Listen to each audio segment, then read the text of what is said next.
Ever wondered how to navigate business licenses and permits? Have you found yourself tangled in the labyrinth of paperwork, unsure of where to turn?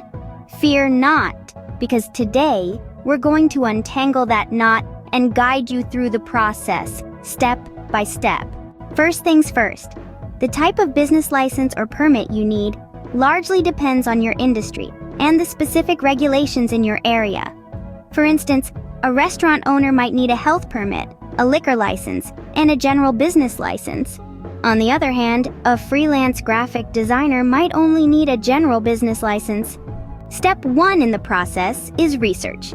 You need to understand what specific licenses and permits your business requires. A good place to start is the U.S. Small Business Administration's website. They have a comprehensive guide that can help you understand what licenses and permits you might need. The second step is to check with your local government. They will have details about the specific licenses and permits required in your city or county. This could be as simple as visiting their website or as complex as scheduling an appointment.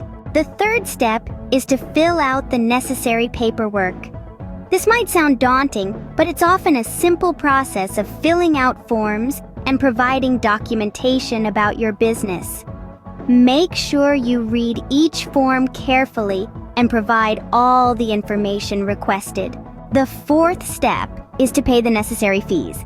These can range from a few dollars to several $100s, depending on the type of license or permit and your location.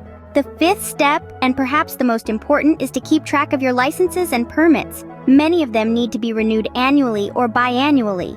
Set reminders on your calendar to ensure you don't forget. And there you have it. 5 simple steps to navigate the world of business licenses and permits.